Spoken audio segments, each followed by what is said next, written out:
देश एक लंबी और मुश्किल लड़ाई तो बाद हासिल किए लोकतांत्रिक अधिकार किसी अमीर के लिए वखरे और किसी गरीब के लिए वखरे क्यों नहीं। सत्ताधारी इन अधिकारों को वखरे ढंग नाल वरत रहा है ते आम आदमी वखरे ढंग दे नाल। अजिहा क्यों? जवाब तो सत्ताधारी ही दे सकते हैं। अजिहा नहीं कि आम आदमी भी अपने लोकतांत्रिक अधिकारों को अपनी मर्जी नाल वरत रहा है। दरअसल किते किते यह भी सत्ता वालियां दी मर्जियां ते निर्भर करता है। भाव कि वह अपने हिसाब दे नाल इसका इस्तेमाल होने दे रहे हैं। अज दी अपनी इस रिपोर्ट च विखावांगे एक आम नू एक खास नू अते उस ते हुंदी सियासत नू। पेश आ रिपोर्ट लॉकडाउन तेरा होर मेरा होर। कोरोना वायरस की महामारी और लॉकडाउन के नाल पूरा देश अस्त व्यस्त है, पर भारत के मुसलमानों और मजदूरों के लिए यह वायरस शायद वाधू संकट लैके आया है। किते किते मुसलमानों को खलनायक की नजर के नाल देखा जा रहा है। अपने रोजमर्रा के जीवन च अपमान और समाजिक बहिष्कार झेल रहे मुसलमानों के लिए यह वायरस किस किस तरह दी समस्यावां खड़ियां कर रहा है, असीं सिर्फ इसकी कल्पना ही कर सकते हैं। पर जे कह लीए कि सरकारां दी मर्जी ते भी निर्भर करता है तो कहना शायद गलत नहीं होगा। क्यों? दरअसल इस क्यों का जवाब साडे इस प्रोग्राम च मिलेगा।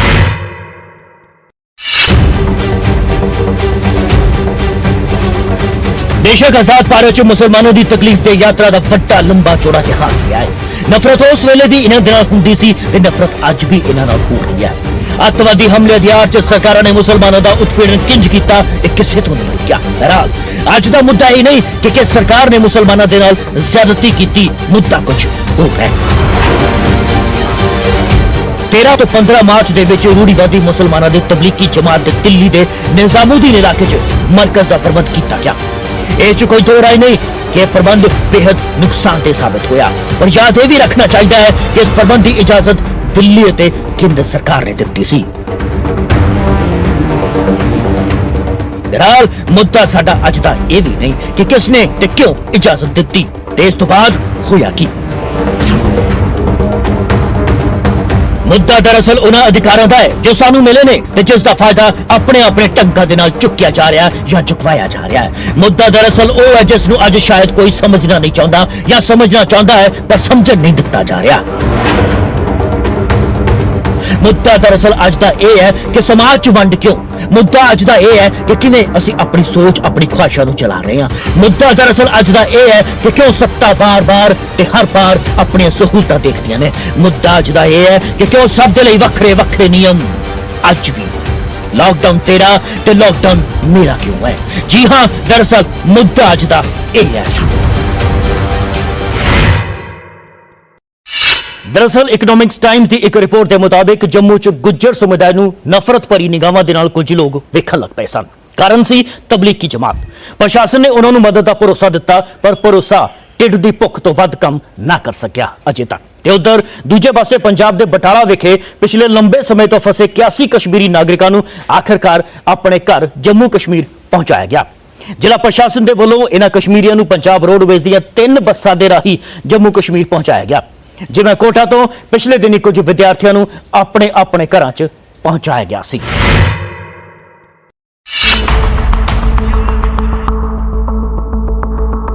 क्योंकि उन्होंने अपनी मम्मी डैडी ते बाकियां दी याद सता रही सी।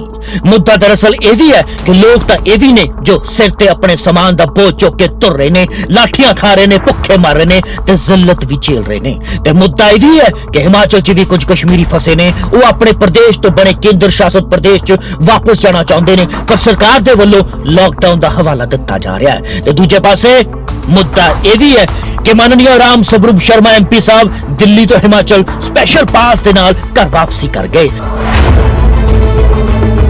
ये सबकी है इस मुद्दे थी भी आवांगे पर जरा को अगे। फिलहाल गल कैप्टन साहब दे पंजाब दे बटाला दी। बटाला शहर विखे काम करते एक कश्मीरी नागरिक कर्फ्यू के दौरान इत्थे फस गए सन, घर नहीं जा पाए पर जिला प्रशासन के वलों इन्हां कश्मीरियों नूं राशन, दवाइयां और हर तरह दी सहूलतां जरूर मुहैया करवाई गईयां। ਇਸ ਦੇ ਉਲਟ ਇਹਨਾਂ ਕਸ਼ਮੀਰੀ ਨਾਗਰਿਕਾਂ ਦੇ ਵੱਲੋਂ ਵਾਰ-ਵਾਰ ਕਸ਼ਮੀਰ ਜਾਂ ਆਪਣੇ ਘਰ ਜਾਣ ਦੀ ਮੰਗ ਕੀਤੀ ਜਾ ਰਹੀ ਸੀ। ਇਹਨਾਂ ਦਾ ਸਾਫ਼ ਤੌਰ ਤੇ ਕਹਿਣਾ ਸੀ ਕਿ ਉਹਨਾਂ ਲਾਕਡਾਊਨ ਦਾ ਪਾਲਣ ਪੂਰੀ ਸ਼ਿੱਦਤ ਦੇ ਨਾਲ ਕੀਤਾ ਹੈ ਤੇ ਹੁਣ ਕੁਆਰੰਟਾਈਨ ਪੀਰੀਅਡ ਵੀ ਪੂਰਾ ਕਰ ਲਿਆ, ਸੋ ਸਰਕਾਰ ਸਾਨੂੰ ਵਾਪਸ ਜਾਣ ਦੇਵੇ ਤੇ ਸਰਕਾਰ ਨੇ वापस भी जान देता। लो सुनो। जब से लॉकडाउन हुआ उन्होंने पूरा ताउन किया लॉकडाउन का। 28-29 दिन हमारे को हो गए यहाँ पर कोरोना टाइम खत्म करके हमें सरकार ने इजाजत दिया कि आप रवाना हो जाओ। दरअसल लोग सर्दी के समय पंजाब च काम की भाल चाहते ने ਅਤੇ ਗਰਮੀਆਂ ਦੇ ਵੇਲੇ ਆਪਣੇ ਘਰਾਂ ਨੂੰ ਵਾਪਸ ਪਰਤ ਜਾਂਦੇ ਨੇ, ਪਰ ਕੋਰੋਨਾ ਦੇ ਇਸ ਕਹਿਰ ਦੇ ਕਾਰਨ ਉਹ ਪੰਜਾਬ 'ਚ ਹੀ ਫਸ ਕੇ ਰਹਿ ਗਏ।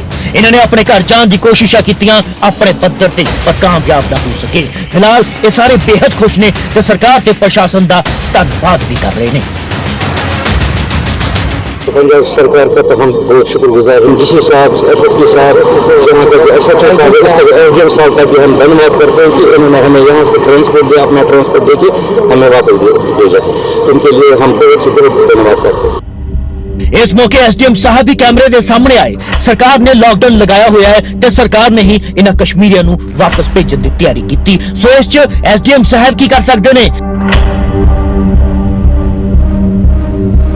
आके एक चंगे नागरिक दे वांगू सुखद यात्रा दी कामना कर छड्डी। जनाब SDM साहब ने भी साफ कर दिता कि शहर दे मालक कहे जाने वाले DC साहब दे वल्लों ये हुक्म जारी किए गए सन। कश्मीर सरकार दे अधिकारियों दे नाल गलबात करो ते इन्हां लोकां दी घर वापसी दा प्रबंध जल्दी करो, जिस तो बाद विशेष बसां दे राही इन्हां दे कश्मीर जाण दा प्रबंध कर दिता गया।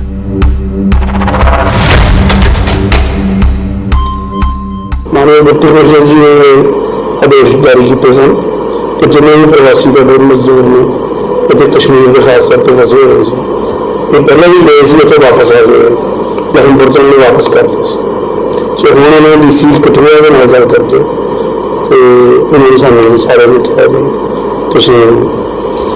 तुम बसेस प्रोवाइड करो।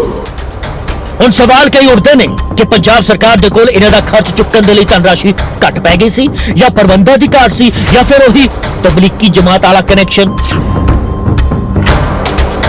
क्योंकि जे एक कश्मीरी लोग घर वापस जा सकते ने तो पंजाब दे इह दिहाड़ीदार मजदूर भी अपने अपने सूबे च सरकारां दी बसां च जा सकते ने।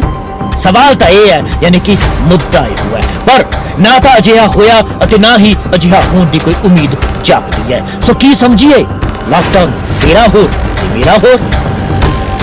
दरअसल मुद्दा यह है क्योंकि नवा शहर च भी कुछ कश्मीरी फसे ने ते बीते दिनी NRIs दे लई जहाज़ां दा प्रबंध भी किया गया। आवांगे जहाज़ां वाली स्टोरी ते, पर पहला चलते हैं नवा शहर।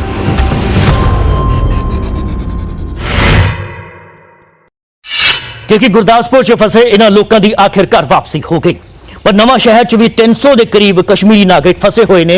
ये लोग भी कम की तलाश च अपने घर तो दूर पंजाब आए हुए सन, पर हुण 2 वक्त की रोटी भी किते किते नसीब हो रही है। इत्थे दा प्रशासन ते समाज सेवी जत्थेबंदियां शायद सो रही ने। पैसे इन्हां दे कोल है नहीं, सो कुछ खरीद नहीं पा रहे।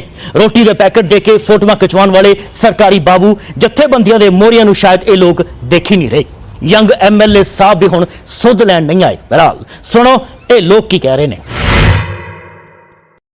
हम लॉकडाउन के अंदर फंसे हुए हैं तो हमारी यहाँ पे कोई सुनवाई नहीं है। राशन की भी किल्लत है यहाँ पे, कुछ 1-2 बार दिया तो उससे तो कुछ होने वाला नहीं है।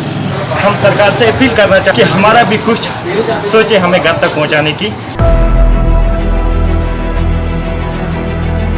दरअसल रमजान शुरू होने वाली है ਅਤੇ ਜਿਹੇ ਜਿਹੇ ਲੋਕ ਇਸ ਪਵਿੱਤਰ ਮਹੀਨੇ 'ਚ ਆਪਣੇ ਪਰਿਵਾਰ ਦੇ ਕੋਲ ਵੀ ਜਾਣਾ ਚਾਹੁੰਦੇ ਨੇ। ਉਹਨਾਂ ਕਿਹਾ ਕਿ ਜੇਕਰ ਅਸੀਂ ਰਮਜ਼ਾਨ ਦੇ ਦੌਰਾਨ ਵੀ ਇੱਥੇ ਹੀ ਫਸੇ ਰਹੇ ਤਾਂ ਉਹਨਾਂ ਨੂੰ ਰੋਜ਼ੇ ਰੱਖਣ, ਨਮਾਜ਼ ਅਦਾ ਕਰਨ 'ਚ ਕਈ ਤਰ੍ਹਾਂ ਦੀਆਂ ਦਿੱਕਤਾਂ ਆਉਣਗੀਆਂ। ਇਹਨਾਂ ਫਸੇ ਹੋਏ ਲੋਕਾਂ 'ਚ ਕਈ ਬੱਚੇ ਅਤੇ ਗਰਭਵਤੀ ਮਹਿਲਾਵਾਂ ਵੀ ਸ਼ਾਮਿਲ ਨੇ ਅਤੇ ਕੁਝ ਲੋਕ ਅਜਿਹੇ ਵੀ ਨੇ ਜੋ ਲਗਾਤਾਰ ਪਿਛਲੇ 46 ਸਾਲਾਂ ਤੋਂ ਪੰਜਾਬ ਜਾ ਕੇ ਆਪਣੀ ਰੋਜ਼ੀ ਰੋਟੀ ਕਮਾਉਂਦੇ ਸਨ। पर इस बार कोई साथ देन नहीं आया, ना पुलिस वाला आया, ना कोई लोकल प्रशासन ते ना ही समाजिक जत्थेबंदियां दे मोरी। ਅਤੇ ਉਹ ਵੀ नहीं आए जो झुग्गी झोपड़ियां च जा पैकटा फंड फोटोआं खिचवा रहे सन। बहरहाल मुद्दा फोटोआं वाला नहीं, मुद्दा इन्हां दे मूंहों सुनो। में बड़ी परेशानियों का सामना करना पड़ रहा है। यहाँ तो हम बहुत मजबूर हैं, छोटे बच्चे भी साथ हैं। एक तरफ से गर्मी का शिद्दत है, दूसरी तरफ से हमें मजदूरी का कोई मतलब यहाँ इस वक्त सिलसिला नहीं, सब तमाम कारोबार जो है वो बंद पड़ा है। ਬਹਰਾਲ ਜੋ ਤੁਸੀਂ ਸੁਣਿਆ ਮੁੱਦਾ ਇਹ ਵੀ ਹੈ ਅਤੇ ਇਸ ਦੇ ਨਾਲ ਕੁਝ ਹੋਰ ਵੀ ਹੈ ਅਤੇ ਉਹ ਹੈ ਵੋਟਾਂ। ਜੀ ਹਾਂ, ਇਹਨਾਂ ਲੋਕਾਂ ਦੀਆਂ ਇੱਥੇ ਵੋਟਾਂ ਨਹੀਂ ਹਨ। ਸੋ ਖਬਰ ਇਹ ਵੀ ਹੈ ਕਿ ਇਹਨਾਂ ਨੂੰ ਇੰਨੇ ਦਿਨ ਇੱਥੇ ਕੁਝ ਖਾਣ ਪੀਣ ਨੂੰ ਇਸ ਲਈ ਵੀ ਨਹੀਂ ਦਿੱਤਾ ਜਾ ਰਿਹਾ ਕਿਉਂਕਿ ਜਿਸ ਦੀ ਵੋਟ ਉਸ ਦਾ ਪੇਟ ਭਰੇਗਾ। ਇਹਨਾਂ ਕਸ਼ਮੀਰੀ ਨਾਗਰਿਕਾਂ ਦਾ ਸਾਫ਼ ਤੌਰ ਤੇ ਕਹਿਣਾ ਹੈ ਕਿ ਉਹ ਐਸਡੀਐਮ ਸਾਹਿਬ ਅਤੇ ਡੀਸੀ ਸਾਹਿਬ ਨੂੰ ਵੀ ਆਪਣਾ ਸੂਰਤੇ ਹਾਲ ਕਈ ਵਾਰ ਦੱਸ ਚੁੱਕੇ ਨੇ ਪਰ ਉਹਨਾਂ ਦੀ ਮਦਦ ਨਹੀਂ ਕੀਤੀ ਜਾ ਰਹੀ। ਇਹਨਾਂ ਨੇ ਇਲਜ਼ਾਮ ਲਗਾਇਆ ਹੈ ਕਿ ਜੇਕਰ ਬਾਕੀ ਜ਼ਿਲ੍ਹਿਆਂ 'ਚ ਫਸੇ ਲੋਕਾਂ ਨੂੰ ਉਹਨਾਂ ਦੇ ਘਰ ਪਹੁੰਚਾਇਆ ਜਾ ਰਿਹਾ ਹੈ, ਆਖਿਰ ਇਹਨਾਂ ਦੀ ਮਦਦ ਕਿਉਂ ਨਹੀਂ ਕੀਤੀ ਜਾ ਰਹੀ? ਸਿਰਫ ਭਰੋਸਾ ਹੀ ਦਿੱਤਾ ਜਾ ਰਿਹਾ ਹੈ, ਕਿਹਾ ਜਾ ਰਿਹਾ ਹੈ ਕਿ ਆਪਣੇ ਲੋਕਾਂ ਦੀ ਇੱਕ ਲਿਸਟ ਬਣਾ ਕੇ ਦਿਓ ਅਤੇ ਜਦੋਂ ਵੀ ਸਰਕਾਰ ਤੋਂ ਕੋਈ ਹੁਕਮ ਆਉਂਦਾ ਹੈ ਤਾਂ ਉਹਨਾਂ ਦੇ ਘਰ ਜਾਣ ਦਾ ਪ੍ਰਬੰਧ ਕਰ ਦਿੱਤਾ ਜਾਵੇਗਾ। ਹੁਕਮ ਕਦੋਂ ਆਵੇਗਾ ਪਤਾ ਨਹੀਂ। ਬਹਰਾਲ ਸੁਣੋ ਬਜ਼ੁਰਗ ਨੂੰ ਉਹ ਕੀ ਕਹਿੰਦੇ ਨੇ। यही मुझे कहा कि भाई अभी लिस्ट बना कर लाओ और उस लिस्ट को यहाँ मेरे दफ्तर में रख दो, जो ही हमें इन्फॉर्मेशन ऊपर से आएगी आपको हम यहाँ से भेज देंगे। उधर प्रशासनिक अधिकारी ਉਹੀ ਰਟਾ ਰਟਾ ਜਵਾਬ ਵੀ ਦੇ ਰਹੇ ਨੇ ਕਿ ਜਦੋਂ ਸਰਕਾਰ ਦੇ ਵੱਲੋਂ ਹੁਕਮ ਆਉਣਗੇ ਤਾਂ ਲੋਕਾਂ ਨੂੰ ਘਰ ਭੇਜਣ ਦਾ ਇੰਤਜ਼ਾਮ ਕਰ ਦਿੱਤਾ ਜਾਵੇਗਾ। ਜਦੋਂ ਵੀ ਕੋਈ ਸਰਕਾਰ ਦੀ ਹਦਾਇਤ ਆਏਗੀ ਔਰ ਇਹਨਾਂ ਨੂੰ ਮਤਲਬ ਪੂਰੇ ਅਰੇਂਜਮੈਂਟ ਕਰਕੇ ਜਿਹੜਾ ਸਰਕਾਰੀ ਹਦਾਇਤਾਂ ਨੂੰ ਦੀ ਪਾਲਣਾ ਕਰਦੇ ਹੋਏ ਉਸੇ ਵੇਲੇ ਹੀ ਇਹਨਾਂ ਨੂੰ ਵਾਪਸ ਭੇਜ ਦਿੱਤਾ ਜਾਵੇ। ਤੇ ਸਰਕਾਰ ਜੀ ਤੋਂ ਕੌਣ ਪੁੱਛੇ ਕਿਉਂਕਿ ਸਰਕਾਰ ਜੀ ਜੋ ਨੇ ਸੋ ਸਰਕਾਰ ਦੀ ਆਪਣੀ ਮਰਜ਼ੀ ਕਿ ਇਹਨਾਂ ਦਾ ਨੰਬਰ ਕਦੋਂ ਆਊਗਾ। ਪਰ ਅਸੀਂ ਲੈ ਕੇ ਚੱਲਦੇ ਹੁਣ ਮਾਨਨੀय सांसद साहब वाली स्टोरी ਤੇ ਜੋ ਦਿੱਲੀ ਤੋਂ ਹਿਮਾਚਲ ਘਰ ਵਾਪਸੀ ਕਰ ਗਏ ਇਸ ਲॉकडाउन 'ਚ ਕਿਉਂਕਿ लॉकडाउन ਤਾਂ ਤੇਰਾ ਹੋਰ ਤੇ ਮੇਰਾ ਹੋਰ ਹੈ। लॉकडाउन ਦੇ ਨਿਯਮ ਮੇਰੇ ਅਤੇ ਤੁਹਾਡੇ ਵਰਗੇ ਆਮ ਲੋਕਾਂ ਦੇ ਲਈ ਹੋਰ ਤੇ ਸਿਆਸਤਦਾਨਾਂ ਦੇ ਲਈ ਹੋਰ। ਅਸੀਂ ਘਰ 'ਚ ਬੈਠੇ ਹਾਂ ਤੇ ਹਿਮਾਚਲ ਦੇ ਮੰਡੀ ਤੋਂ सांसद ਸਾਹਿਬ ਰਾਮ ਸਵਰੂਪ ਸ਼ਰਮਾ ਜੀ ਦਿੱਲੀ ਤੋਂ ਘਰ ਵਾਪਸੀ ਕਰ ਗਏ ਜਿਸ ਤੇ ਹੁਣ ਸਵਾਲ ਉੱਠ ਰਹੇ ਨੇ ਕਿਉਂਕਿ ਸੱਤਾ ਦੀ ਦੁਰਵਰਤੋਂ ਕੀਤੀ ਗਈ ਹੈ। ਇਹਨਾਂ ਤੇ ਕੀ ਕਾਰਵਾਈ ਹੋਵੇਗੀ ਪਤਾ ਨਹੀਂ। ਉਂਝ ਤਾਂ ਸਾਡੇ ਦੇਸ਼ 'ਚ ਲॉकडाउन ਹੈ ਤੇ ਜੇਕਰ ਕੋਈ ਇਸ ਨਿਯਮ ਦੀ ਉਲੰਘਣਾ ਕਰਦਾ ਹੈ ਉਸ ਦੇ ਖਿਲਾਫ ਸਖਤ ਕਾਰਵਾਈ ਕੀਤੀ ਜਾਂਦੀ ਹੈ ਪਰ ਸ਼ਾਇਦ ਸਾਡੇ ਸਿਆਸਤਦਾਨਾਂ ਦੇ ਲਈ ਅਜਿਹਾ ਨਹੀਂ ਹੈ। लॉकडाउन तेरा हो ते मेरा हो जो है शायद जनाब ने नियमों की पालना करना जरूरी नहीं समझा जबकि साडे देश के प्रधानमंत्री मुंह ते गमछा बन के बार बार दुहाइयां दे रहे हैं कि भरावो इस दौर च घर च रहो।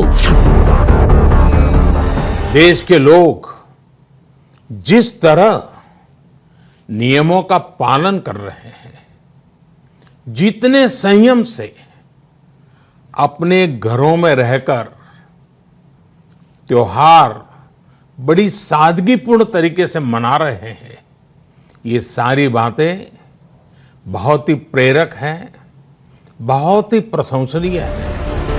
पर किथे मंडी तो बीजेपी सांसद कर्फ्यू के लॉकडाउन च दिल्ली तो जोगिंदर नगर घर वापसी कर गए पर एक हकीकत यह भी है कि उंज किसी आम शख्स ਨੂੰ हिमाचल से दाखिल होने ते 14 दिनों के लिए सरकार के आइसोलेशन सेंटर से रहना पैंदा है। पर जिवें कि तुसीं सब जानते ही हो कि ये माननीय ने आम नहीं सो सीधे घर चले गए। मसला राजनीतिक सी सो इंज किवें हो सकता सी कि सवाल न उठन वो भी उठे। तो ऐसी क्या जरूरत पड़ी थी कि इतना बड़ा जोखम उठाया जाए कि दिल्ली से जो तीसरे नंबर पे सबसे ज्यादा कोरोना के केसेस दिल्ली शहर के अंदर हैं, तो यहां से निकलकर जो है प्रदेश की सीमाएं लांघी जाए और औरों की जान जो है खतरे में डाली।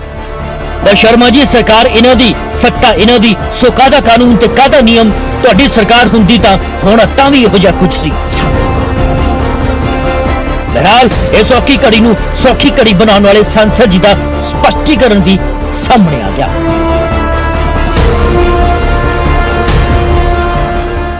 जो अफरा दफड़ी भारत में हिमाचल में फैलाना चाहते हैं उनकी बातें सुनने वाला कोई नहीं। आज जनता जान चुकी है कि इन लोगों का एक ही काम है कि सरकार की आलोचना करो। इसकी परमिशन ते क्यों सवाल तो यहो ने क्योंकि जे माननीय सांसद साहब नूं परमिशन मिल सकती है तो इन्हां दिहाड़ी मजदूरां नूं क्यों नहीं। जे कोटा च पढ़दे इन्हां बच्चों नूं परमिशन मिल सकती है तो हिमाचल च फसे इन्हां कश्मीरियां नूं क्यों नहीं। आने हिमाचल च फसे कश्मीरिया ते भी ते जहाज वाली स्टोरी ते भी।